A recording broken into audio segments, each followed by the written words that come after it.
कान्हा लुट गए। एक बार एक पंडित जी थे। वो रोज घर घर जाके भगवत गीता का पाठ करते तथा कान्हा की कथा सुनाते थे। एक दिन उन्हें एक चोर ने पकड़ लिया और उसे कहा, तेरे पास जो कुछ भी है मुझे दे दो। तब वो पंडित बोला, बेटा मेरे पास कुछ भी नहीं है, तुम एक काम करना, मैं यहीं पड़ोस के घर में जाके भगवत गीता का पाठ करता हूँ।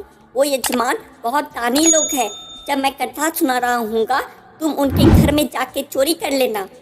चोर मान गया। अगले दिन जब पंडित जी कथा सुना रहे थे तब वो चोर भी वहाँ आ गया। तब पंडित जी बोले, यहाँ से मीलों दूर एक गांव है वृंदावन, वहाँ पे एक लड़का रहता है जिसका नाम कान्हा है। वो हीरो जवाहरातों से लदा रहता है। अगर कोई लूटना चाहता है तो उसको लूटो। वो रोज रात को एक पीपल के पेड़ के नीचे आता है जिसके आसपास बहुत सी झाड़ियाँ हैं। चोर ने ये सुना और खुशी खुशी वहाँ से चला गया। वो अपने घर गया और अपनी बीबी से बोला, आज मैं कान्हा नाम के बच्चे को लूटने जा रहा हूँ, मुझे रास्ते में खाने के लिए कुछ बांध दो। पत्नी ने कुछ सत्तू उसको दे दिया और कहा कि बस यही है जो भी है। चोर वहाँ से ये संकल्प लेके चला कि अब तो मैं उस कान्हा को लूट के ही आऊँगा। वो बेचारा पैदल पैदल टूटे चप्पल में ही वहाँ से चल पड़ा।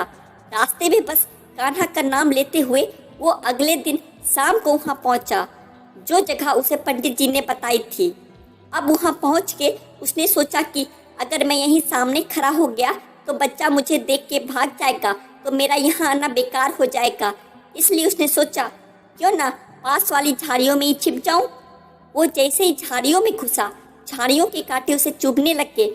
उस समय उसके मुंह से एक ही आवाज़ आई, कान्हा।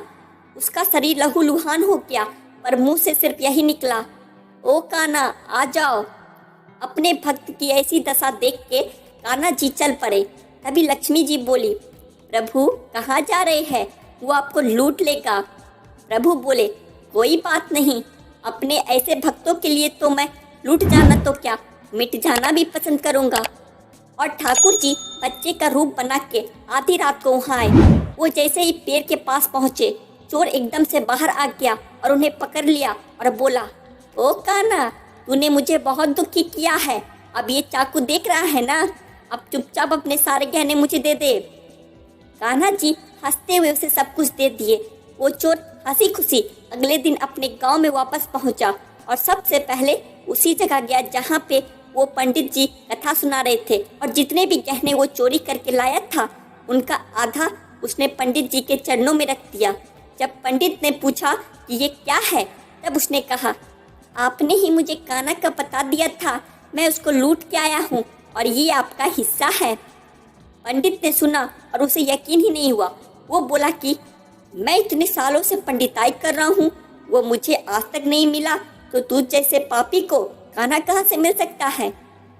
चोर के बार बार कहने पर पंडित बोला कि चल मैं भी चलता हूँ तेरे साथ वहाँ पर, मुझे भी दिखा कि कान्हा कैसा दिखता है।